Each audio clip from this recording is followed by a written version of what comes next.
So the project for today is we're going to try to set this ride up. I've got Scott and the kids coming over. It's been about a month now since the accident happened, and Scott's feeling up to helping me set this up, and I'm sure the kids are going to be running around because they're going to be really anxious to see what this is all about.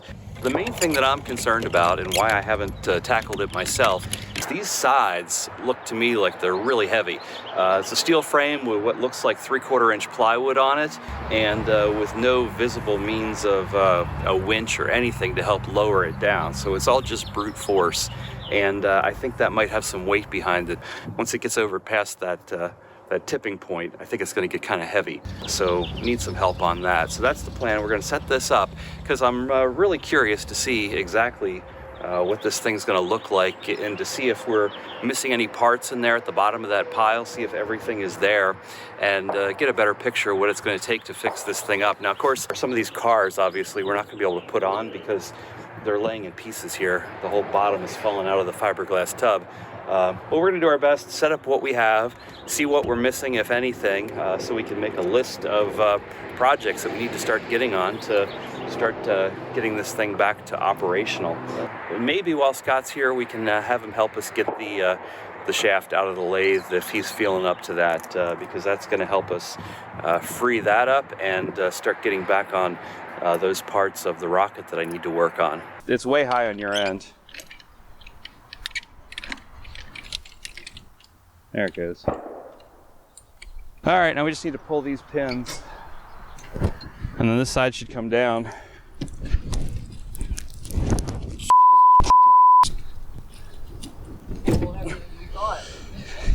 Whew. Yeah, that was heavy.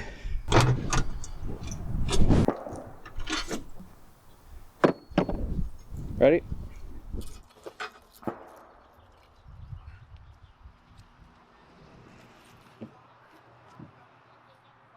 I think it's heavy. Yeah. Get a winch attached to the center panel so we can use it to lower the sides. Yes. Because that's insane. That one's broken. That's not good. A little welding on that one. Oh my. Who's gonna weld this stuff back on for you? I don't know. If only I knew a welder or something. I know. Me too. This looks like one of the pins though. There's at least one good pin. That's a pin, yeah. See how many of those we can find. From James' angle. Yeah. Nothing? Might have to just get the leaf blower and start blowing stuff out. Well, I can do that.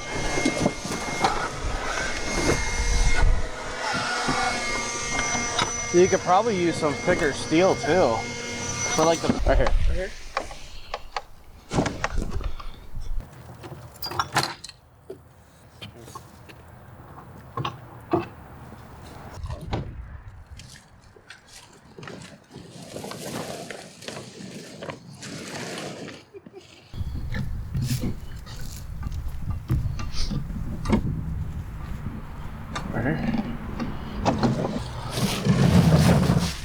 All right.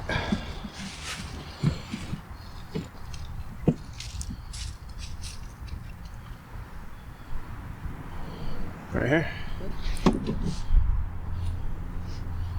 I like how Jamie test drives each one after you pull it off the ride.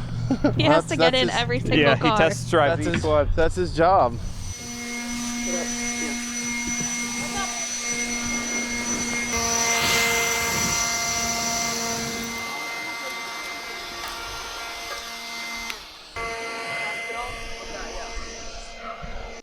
They pulled the electric brakes off that hub. For some reason the backing plate's all bent out of shape. The whole tire is sitting out far.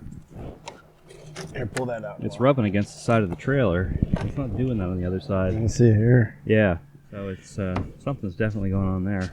And I think that motor there has a mercury clutch on it.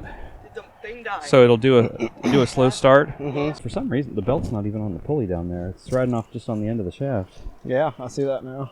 Those turn. Yep. Pretty easy. Yeah. Hopefully the gearbox isn't full of water. The gearbox in the other ride, the bearings are all rusted up. This is the slip ring, what they call the slip ring here. This is how they get the electric out to the out from the center. With you got a spinning hub. All these lights on these bars light up. So there needs to be a way to transfer the electricity to them. Two copper rings stacked on top of each other, and they just So the one has the electric coming in, it comes up from the center. So that ring there is stationary. When this is the electric coming up through it, so that doesn't turn. And then this one here is supposed to slip. It's stuck, but it should turn like this one down here. This, I believe, is actually supposed to be attached to this plate, so that they stay stationary here, and turn with the whole hub. I wouldn't have wanted to ride with this. Yeah, it's a really heavy ride with no brakes and a wheel that looks like it's coming off the end of the axle. Well, let's try to lift the side up and get those posts in. Here.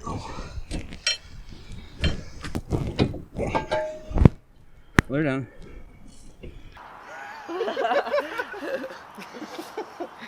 You ready? Yep. Oh, yep, a nail just went up in my skin. What? A nail.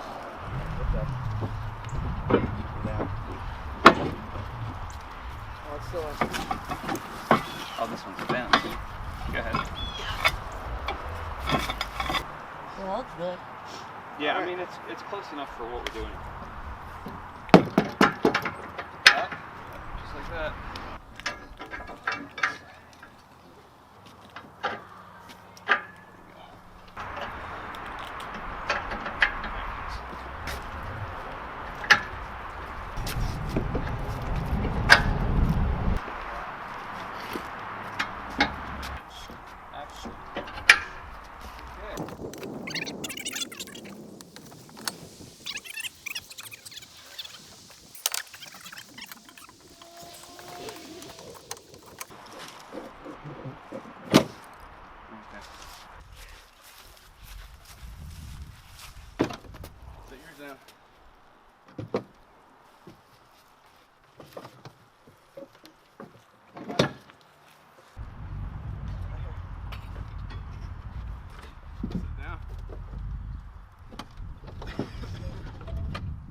We got start, stop, and then the lights could be turned on and off separately.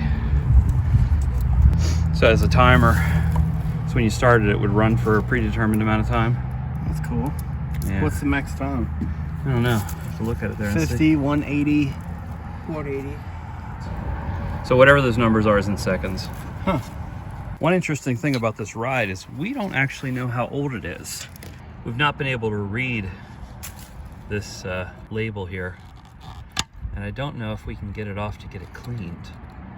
So we did a pretty good job of getting this whole thing put together, and it's about in as rough shape as I thought it was. But fortunately, we only found 2 pieces that are missing, and those pieces are pieces that are going to be easy to replicate, so it's not going to be a big deal. Here in the center of the ride, we have all of these lighting pieces, and the lighting pieces themselves, all the wood for those is totally rotten. Those are all going to have to be replaced. And you know, back when these were made, fluorescent fixtures, that was the new hotness. Everybody wanted fluorescence. Now they're kind of they've fallen out of favor. So it alternated between fluorescent lights and then incandescent bulbs. But the pieces we're missing, up at the top there's a hanger that comes out from the center that the lights are on, but then there's spreaders that hold the spacing between them. We're missing 2 of those spreader bars, and that just looks to me like 1/4 inch or maybe 5/16 rod that's bent. So those are going to be easy to replace. We found all these outlets. They were laying in the bottom of one of the cars, and that's where all the lighting plugs into. So moving on to the motor, I haven't looked, but by the brochure, this is supposed to be a 1.5 horsepower motor.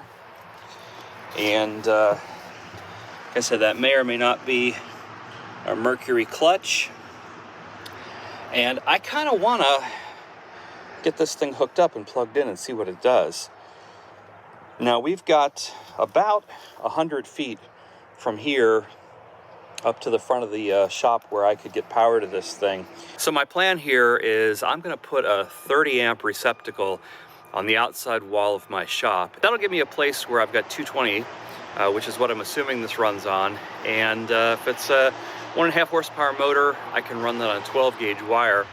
But what I'll probably do is make up a 10 gauge extension cord, run it out to here, and that with that I should be able to run both rides at the same time. So that's the working plan at this point. I got to check into some prices though. electrical wire is really expensive right now. So I decided to take the plunge and go ahead and order the parts and we need to create this long extension cord. That's 100 feet of 10 gauge 4 conductor. That'll give us 220 and 110 out at the ride.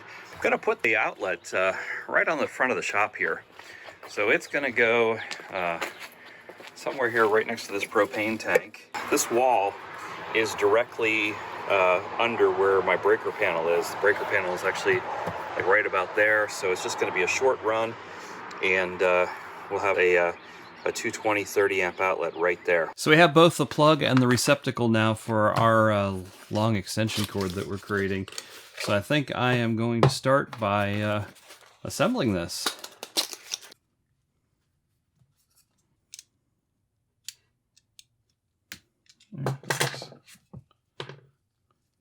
So now we just strip these.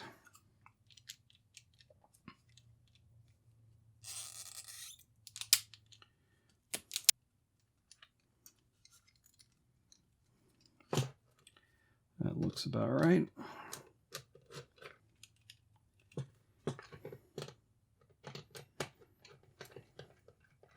All right, well, we got that whole end assembled on there, and I've gone ahead and unspooled all the wire from that giant wooden spool. So now we just need to get the male end on this side, and that's going to be largely the same thing. And this should get us from the garage out to the ride, and now I just need to start working on getting the electrical box installed on the front of the shop so we can get this plugged in. So another day and we ought to be able to get this thing up and running, or at least whatever it's going to do when I plug it in.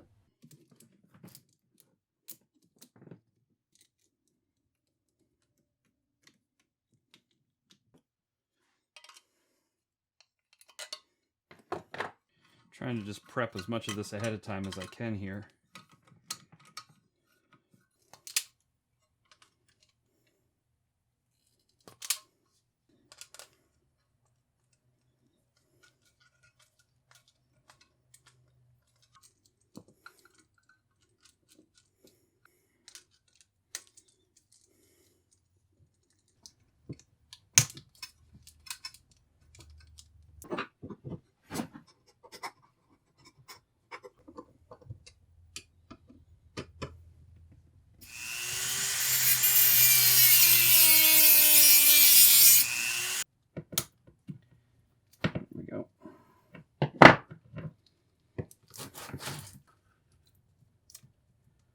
That goes like that.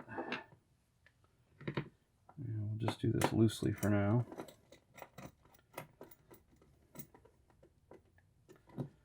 So I know I want this outlet to go right beside the stud.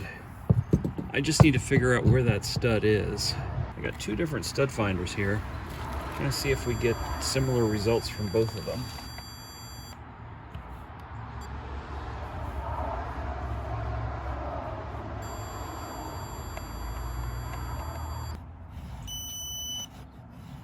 Yep, pretty much the same results. So I think our box is going to be somewhere in this area here.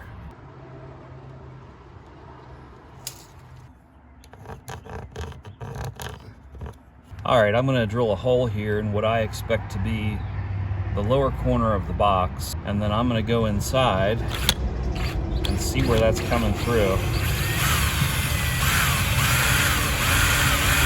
Alright, there's our hole right there.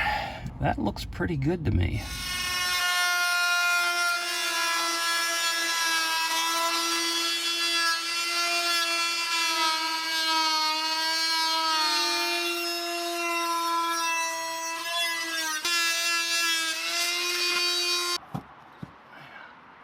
I think that's gonna work. Yeah, it's gonna work fine. I just need to get a couple screws in it, hold it in place. So this is really the last thing to do, hook a plug on the end of this, and what I'm seeing here is kind of a surprise. It looks like they've got the red wire cut off, and it's also cut off up here on the inside. So that means that this is probably running on 120 volts instead of 240, which, I mean, that draws quite a bit more current that way. So I'm kind of surprised they would have done that. I will, before I plug this in, I will take the plate off the motor and see how the motor's actually wired. But right now it's looking like we're just running 110 out. I'm going to still use my 220 volt plug here.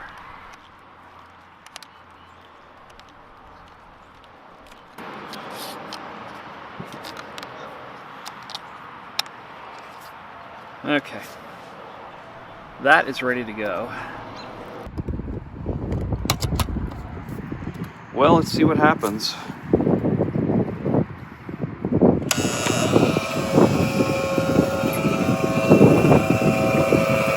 Well, that's not good.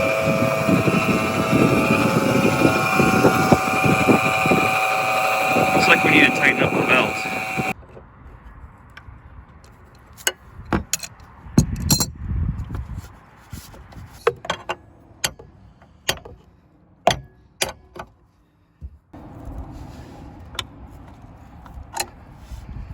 Okay, let's give that a try.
So I think we had a pretty successful day here. We made a little mistake there at the end, flicked the switch for the lighting package, and that was a bad idea, blew the breaker. So note to self, don't do that again. But other than that, a few missing parts that we're going to have to reproduce, but none of them seem too complicated. I don't think it's going to be a big deal. Of course, we'll have to dig into the gearbox and the motor and all that sort of stuff, check for rust and damage to the bearings, but I don't think that we're going to run into a lot of problems with this ride. So looking forward to getting into this and seeing where we can go with it. And if you want to follow along with this project or any of the other projects we work on, click that link to the left and come along for the ride. Hey Jamie. Here. You turn it around this way. There you go. So you can see the picture in there.